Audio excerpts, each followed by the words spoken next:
You're listening to the County Pulse on 104.5 KZCW Willis, 106.1 KZCC Conroe, TV Channel 12, on demand on Suddenlink and Consolidated TV networks, and online at countypulse.org.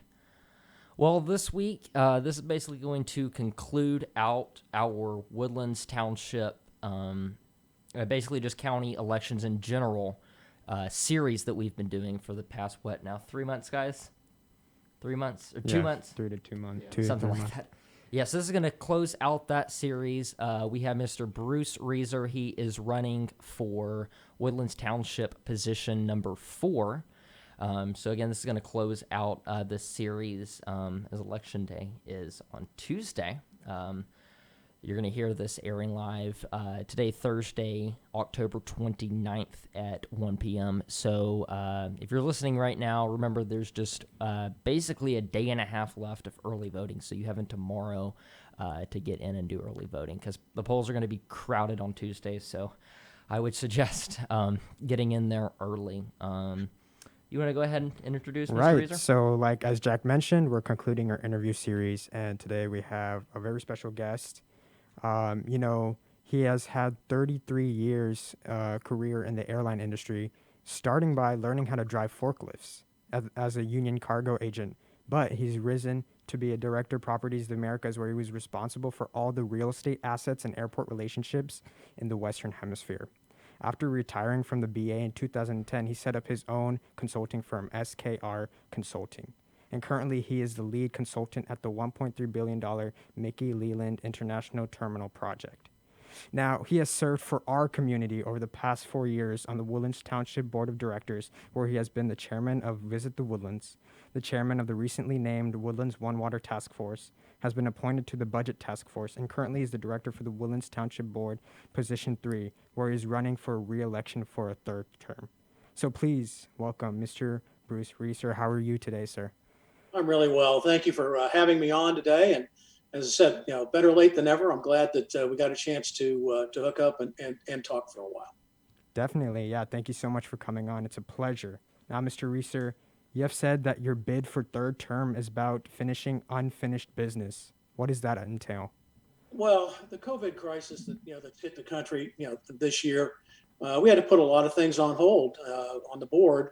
We haven't finished our incorporation study. We would have been well into, probably would have had it on the ballot in November this year. That was the action.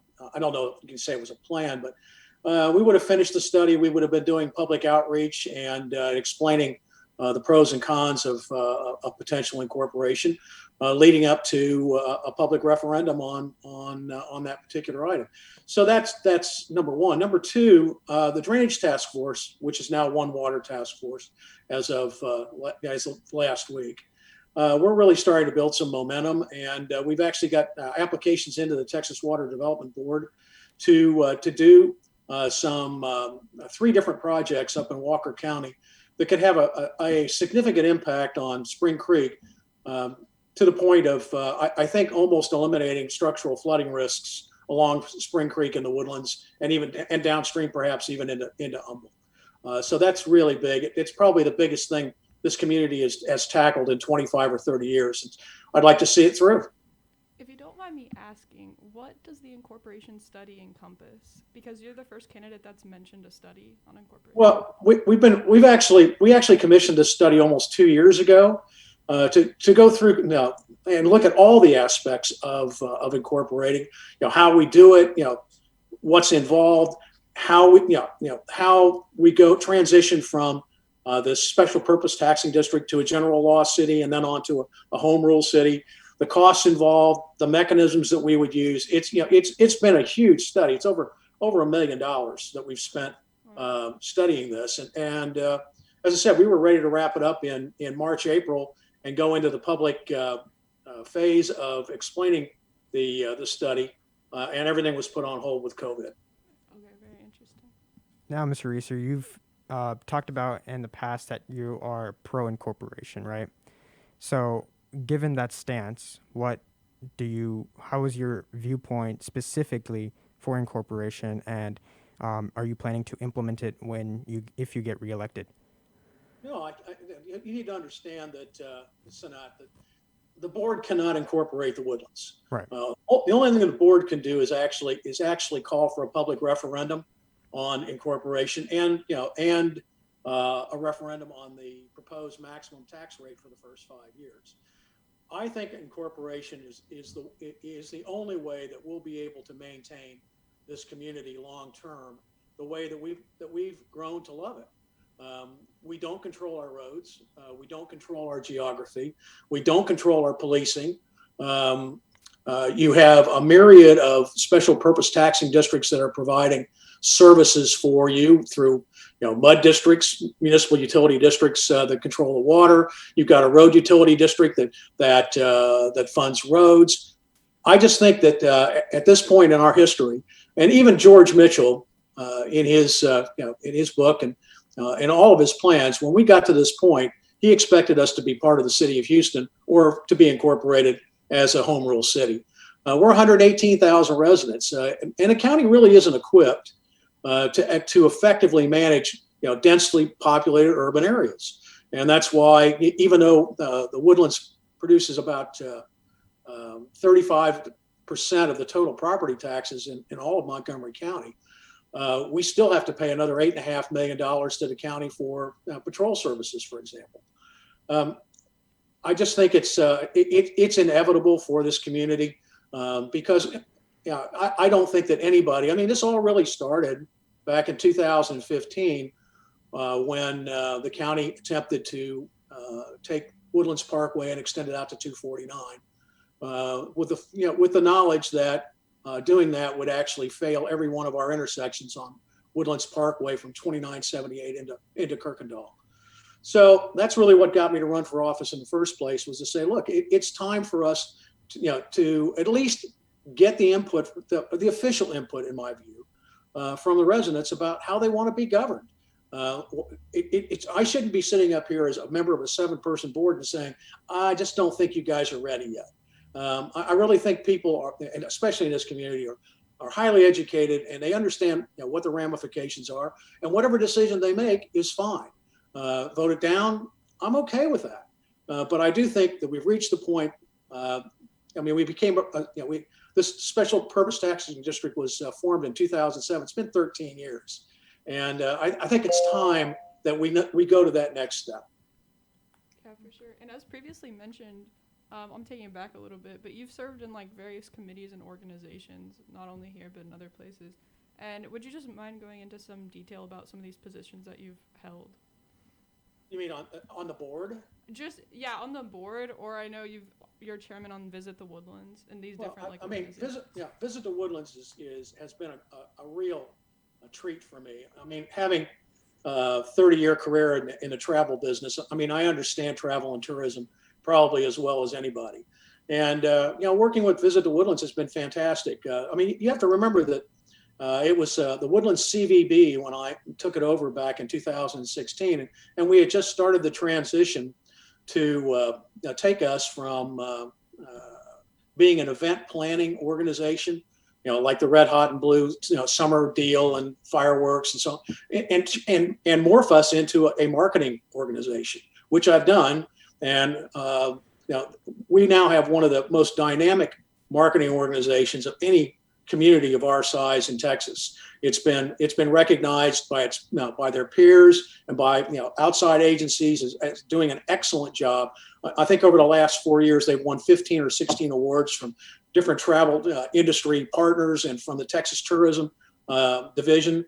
I'm really proud of them. They do a great job at selling the Woodlands, because frankly, as we reach residential build out, our tax base. We're not going to have the benefit of our tax base continually expanding, and so it's really important for us to generate a lot of hotel and sales taxes in order to keep property taxes very, very reasonable. Awesome. Another one of your past experiences, Mr. Rieser, is that you are a member of the COVID-19 budget task force, correct? Correct. How is that situation of that task force looking right now? And do you think that there will be continued efforts, after this election? Yeah, I'm actually the chair of the budget task force as well. Right. Yeah, we put this together, specifically to go in because we knew we were going to have to make budget adjustments to the 2020 budgets. We knew we were going to have revenue shortfalls in both sales taxes and hotel taxes. And it was absolutely imperative that if we didn't get in there, we were either going to have to burn up a lot of the reserves that we have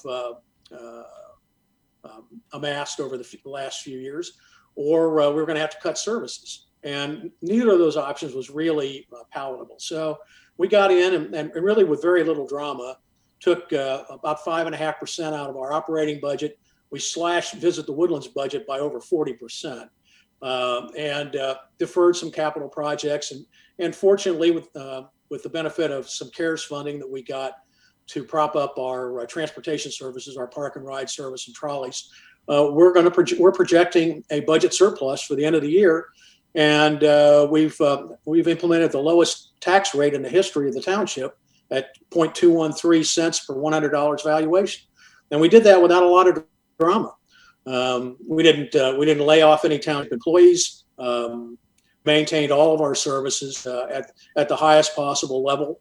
I think it's a remarkable job by not just by me and the other two gentlemen on the task force, John Anthony Brown and Bob Milner, but the professional staff at the Woodlands as well, and the support of the board, to implement the changes that we recommended.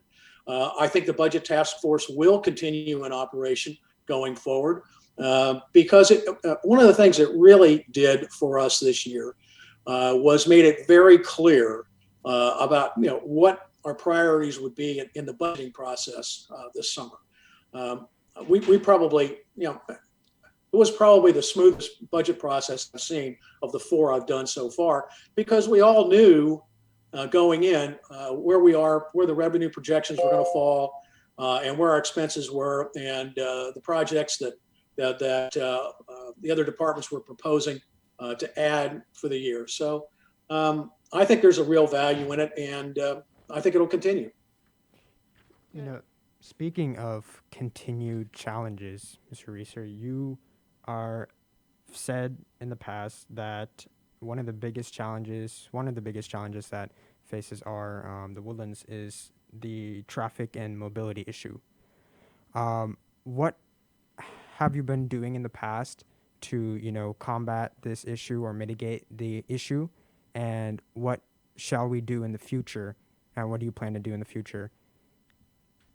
Well, as I said before, the roads essentially are controlled by the county, both either Harris County, Creekside, or Montgomery County for the rest of the Woodlands. What we do is we jawbone and we try to influence, and we work on the commissioners and we tell them what we'd like to have and what we'd like to see. But in the end, there's very little we can do beyond that, other than advocating for the process of building up roads around the Woodlands that will allow traffic to flow without having to cut through the community.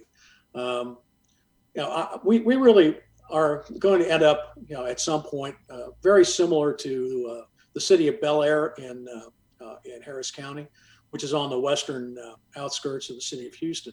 We'll be landlocked. We'll have no extraterritorial jurisdiction to expand the Woodlands. So what you see now is what you get. So that's one of the reasons why I really feel strongly about the benefit of incorporation and getting control of our roads and being able to say no to the county when they do things that I think really damage the hometown feel of the community. Just for an example, Sadat, you've got Little Shenandoah sitting over here, 2,000 residents.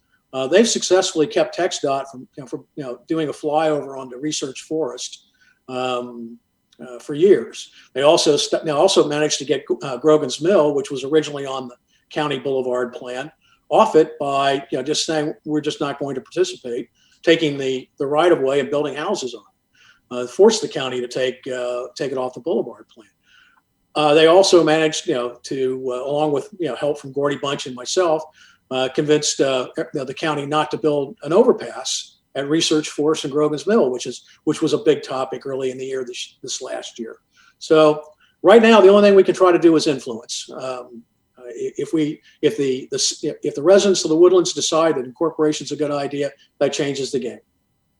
Yeah, and going into another one of the main issues that you stated on your website, drainage. So what are the steps that you have previously taken and will take if you get elected again to the board? Well, I mean, I'll continue the work that I'm doing with Visit the Woodlands.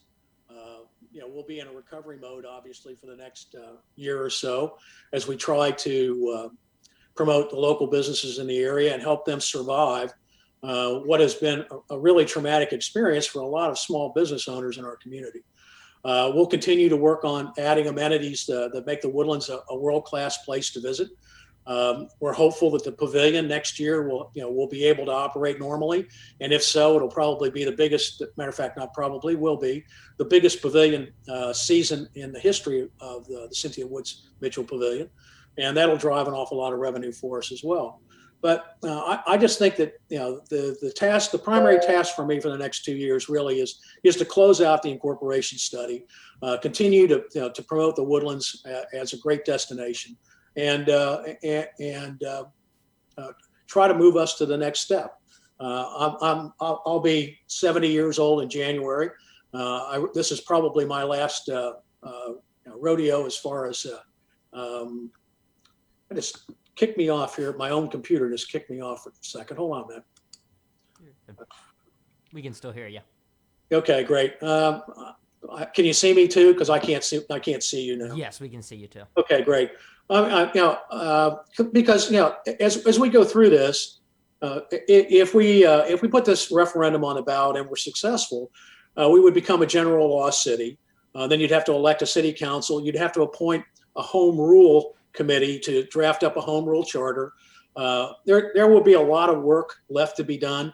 I'm not even sure I can get all that done in 2 years, but we'll give it the best effort to see what happens. So again, like you were saying, what was the initial timeline on incorporation? I'm just curious on that. I'm not sure there was an initial timeline, Jack, for the study to be finished. Sorry, my bad. Well, the study was was scheduled to be finished this spring, February, March, we just have like I said, when COVID hit, and we knew that we had other issues that we had to deal with in the community, the board agreed to put it on hold for the time being and revisit it this fall. I guess another thing I should ask, it's more about incorporation too. So like with like policing and stuff, I know that's like a big issue. So what would be different under incorporation? So I know they'd have to at least have a police chief at the bare minimum. So yes. Right now, I remember they picked like that. It's called like the hybrid transition model, correct? Well, in actual fact, Jack, you have to have what we have termed a hybrid, transition model, because you can't appoint a police chief and you can't start to stand up a police department until you actually vote to incorporate. Right. And you don't want to go to day one of incorporation with suddenly there's no sheriff's deputies patrolling the Woodlands, and we have to stand up a police force the next day, which is impossible, obviously. And so the whole idea is that for about the first 4 or 5 years, we would be in this hybrid model where we would be using a mix of Woodlands police officers, Montgomery County sheriff's deputies, and Constable Precinct 4 deputies down in Creekside Park. You would actually have to do this for a lot of reasons, because you just have to remember that that we actually pay for close to 90 deputies on the county payroll, and that would cause a huge problem for the county too if we were to just cut that off and go, here today, gone tomorrow. They would have a huge issue with being able to support those 80 officers without the $8.5 million that the Woodlands funds to maintain that service. So you really have to have a hybrid model. But ultimately, at the end of about 4 to 5 year period, I would expect that we'd be a full blown city police department. Okay. And I guess like the benefits, like what benefits would that provide us? Would it, I guess, so we'd have like city ordinances and stuff that could actually be enforced, like with fireworks and stuff every year. I know there's not much that can really be done about that other than, I guess, like the covenant restrictions or whatever. Correct. So what, Okay. Yeah, go ahead. Sorry. And I guess, would it also like allow us to control like policing in a way, I guess, where like we can like set a mission in a way? Well, I mean, you would have local control of your police department. I mean, your police chief would be reporting to the city council and the mayor. And so, yes, of course, you would have control over the policing policies and techniques that your city police department would employ. I'm not knocking Rand Henderson for a second. I think Rand Henderson has done a phenomenal job as sheriff of this county, and his officers are all top drawer, first rate guys. But once again, we don't control that. It's controlled by commissioners court and their decisions. Affecting the sheriff's budget and other matters. I mean, the biggest thing we would have control over, Jack, is that is the funding mechanism. We know we could fund the police at whatever level we thought was appropriate. That's not the case right now. Right.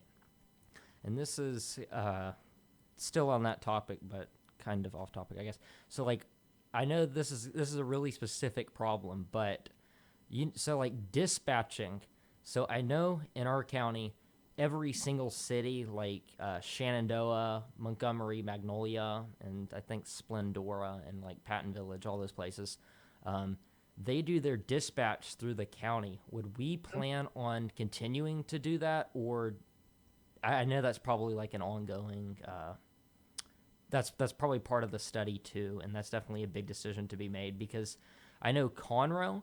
They've created their own dispatch center, and they have like their own radio network and everything. And I've heard that they've had issues before, like with mutual aid stuff. If something happens and they have to like pull in other agencies, it's hard for them to like work together because like their communications is all different. But I know that's a really specific issue. I just don't know if you know anything about that or not. I would expect, I don't know if you know or not, but we do have a dispatch unit. We actually dispatch fire units and ambulances, for almost the entire, for a big portion of the county, not Conroe, obviously, but Right. in other portions of the county. So we already have a dispatch center. It'd be a fairly easy transition for us to go over to, to our own local dispatch. But the point is that we're still, when we talk about this, the sheriff can still go anywhere he wants in the county when this is all over. And we would encourage that. And I'm sure that we would still have, the capability of being able to switch, seamlessly between, the sheriff's network and our own network and the fire network and the constable's network down in Harris County. We are kind of unique in the fact that we would be the only city in this area that straddles two counties. And so have to deal with two different county organizations. But I really think that, and we go back to the fire department again. We have an ISO 1 level fire department. There's less than 60 fire departments in the entire country that have an ISO 1 rating, and that's because the board and the residents here demand that we have high quality services. I don't think that's going to change. If we have a police department. And the good news is that we do have a $22 billion tax base, and so we're always going to be in a position where we're going to be able to provide high quality services. Wow, 22 billion. 22 billion. Hard to believe, isn't it? Mm-hmm. All right. Mr. Rieser, I'd like to ask you, unlike the other candidates that we've interviewed, you're currently on the position and for 2 terms now. Yep. Has there been any failures or discrepancies that you've gone through in the previous terms that you've served and slash or any experiences that you've learned over the past couple of terms that you would like to put in the forefront of your mind when going in, if you go in to get reelected? Well, I have to say, overall, the township runs, amazingly well. I mean, we've got great staff. As you know, we transitioned to a brand new general manager in the last few weeks from Mesquite, Texas. Great guy, Jeff Jones. We've hired a new, fire chief, Palmer Buck, who was vice chief of the Austin Fire Department. Um, you know, every organization has issues. I think some of the things that we've learned over the last couple of years that we're moving toward, and I think one of the things that the whole COVID thing is going to help us with, is we're going to look at some different ways on how to do business. I think we're going to continue to do covenant issues and permitting, via Zoom as much as possible, because I think it's more efficient for both our covenant enforcement folks and for the residents that don't have to come into to the office to see somebody face to face. We're in the process of digitizing all of our covenant records to make them all searchable and downloadable, which will make life a lot simpler for the township as well. On the personnel side, I think we'll probably take up a complete review of how we're structured now that we have a new GM on board, and I'm looking forward to that. There's a lot to do, but as I said, I just think that the primary goals right now are just getting us back to. I'd like to get back to normal, and not a new normal, but normal. Normal that we meet in person. Normal that that we have that we can meet in groups and discuss issues, to worship together again. Those are the sorts of things that I really hope that we get back to in the next year or so. That we put this in the rearview mirror, and I think at some point we'll probably do a comprehensive review of exactly what steps we took during the COVID situation and do a lessons learned process. That would be very interesting, right? Yep. So I guess what was I going to ask? I'm just curious about this. How hard have like Zoom meetings been working out for you guys and stuff? Well, I think it's worked, pretty well. It's allowed us to continue to meet we would not have been able to meet otherwise. And I think it's really important that we continue to do this, and it still gave the public access to what we were doing and the opportunity to make public comment. I would love to be able to, of course, all this is dependent upon the emergency orders that the governor issues, right. Because that our meetings are covered by the Texas Open Meetings Act, and so we at this particular point in time, there is no option to do an in-person and remote, to say if there's a director, for example, last night, as I said earlier, I haven't been feeling well for the last few days, so I didn't go to the board meeting last night, but I did sit and watch it online, and but it would have been great if I could have been participated via the Zoom format in that meeting, but it's just not prohibited at this particular. Well, it would be if we decided to go back to Zoom, because we're still on the emergency orders, but once that emergency order ends, it would take legislative changes to bring about an ability to do this either remotely or in person. Okay, interesting. Mm-hmm. Do you guys have anything else to add? I guess any other issues that you'd like to discuss that we probably haven't gotten over? Well, I mean, I do think we should talk a little more about water. I think I really think that water resources are a huge issue for the woodlands over the next 5 years. I think actually in my impact response, I said it was the number one issue over the next 5 years. We've got an ongoing controversy right now with the Lone Star Groundwater Conservation District and how much groundwater they want to pump out of the aquifer. We've got subsidence studies. I don't know if you're familiar with subsidence, but subsidence is we believe is created by groundwater pumping and compaction of the aquifers, and it's irreversible.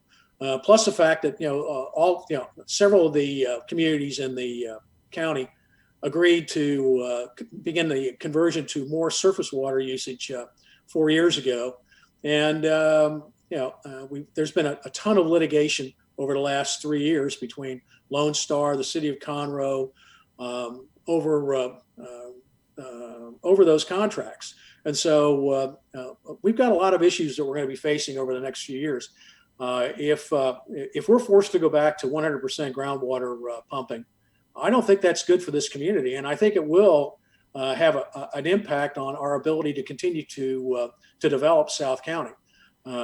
I think we need a combination of surface water and groundwater, and we need to be actively monitoring subsidence issues within the woodlands, because I don't know if you're aware or not, but we have 3 major fault lines that run through the woodlands as well, and they seem to be more active during those periods when we're pumping more groundwater than less. So, and there's a lot of homes that have been negatively impacted by these fault line movements, mainly running through the area between Shadow Bend and Alden Bridge. Matter of fact, runs right under Woodlands High School. So, but now I think water is the one thing that we'll be spending a lot of time on in the next 2 years. Sure, yeah. And to that respect, you've talked about how it's vital to building standards on both the north and south sides of Spring Creek, Yep. correct? Do you want to discuss that and maybe talk about how the completion of the Spring Creek retention feasibility study has shown us what the next steps we should take? Yeah, sure. What we've got going on right now is, partnership between the Harris County Flood Control District and San Jacinto River Authority. They were invited by the Texas Water Development Board to make a proposal for the engineering and siting study for this Spring Creek Reservoir project. But it's about $300 million project. Would involve. Right now, the study is calling for 3 retention areas up in Walker County that would allow us to mitigate the flow into Spring Creek. And the preliminary studies that we did indicate that we could take as much as 3.5 feet out of Spring Creek during a 100-year event.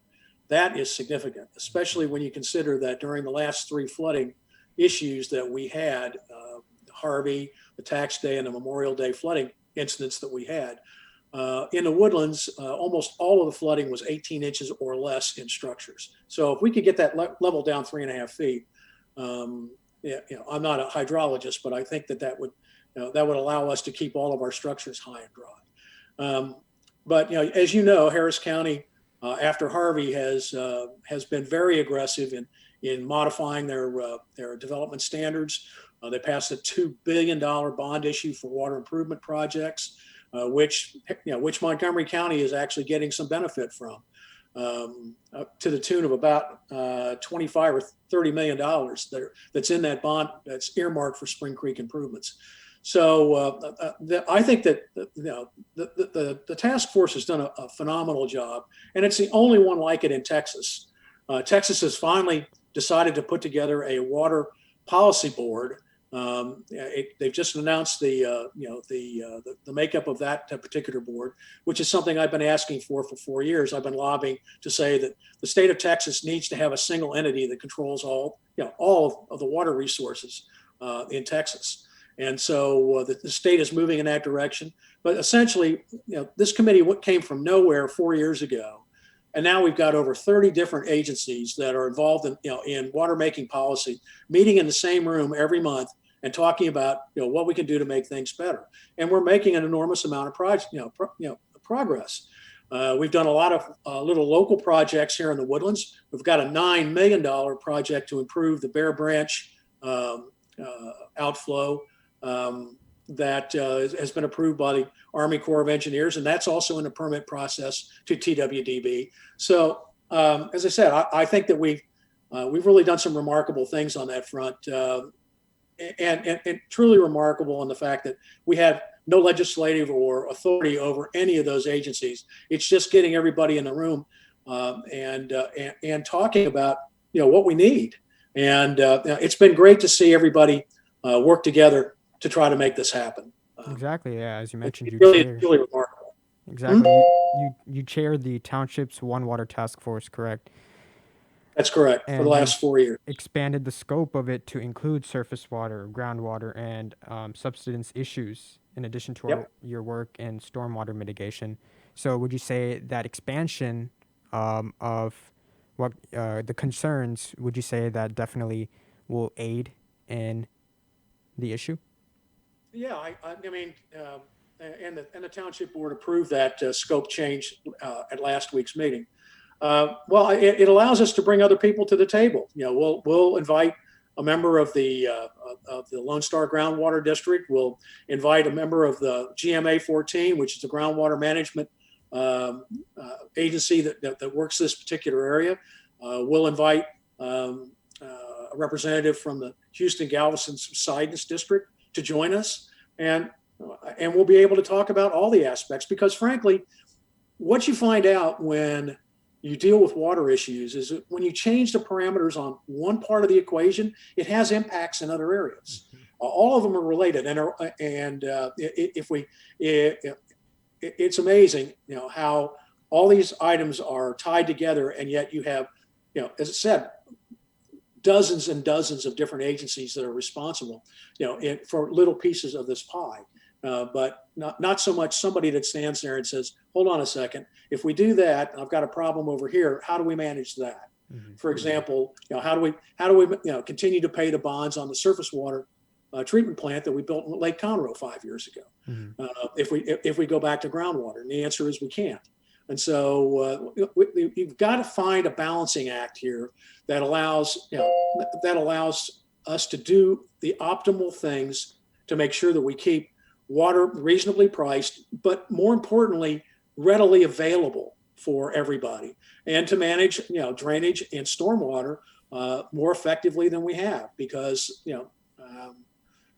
there's a lot of people that that have been negatively impacted by flooding in this area over the last 3 or 4 years. Good. All right. Do you guys have anything else to add to that? No. All right. Is there anything else anybody wants to talk about real quick? Well, I just want to thank you for reaching out to me to speak today. I'm sorry that you didn't get a chance to speak to either Jason Nelson or our Chairman Gordy Bunch, who's led the township board for the 4 years I've been on it. But I love the fact that you guys are involved, and you're obviously knowledgeable about what's going on, and I hope that you found the things I've talked about today to be useful and important, and relevant to our community. And in the end, I guess the other thing I just need to say is I'd love to have a chance to do this for another 2 years, and so we'll find out on November 3rd whether that'll happen or not. But thank you very much to all three of you, and I appreciate the opportunity to be on today, and I'm happy to come back at any time and speak to you about issues regarding the township. Sure. Definitely. Thank you for what you've done for the past 4 years, Mr. Rieser. Thank you. Thank you for coming on. Yes, and thank you very much. You're listening to the County Pulse on 104.5 KZCW, 106.1 KZCC, TV channel 12 on demand, and online at countypulse.org. We'll see you guys next week.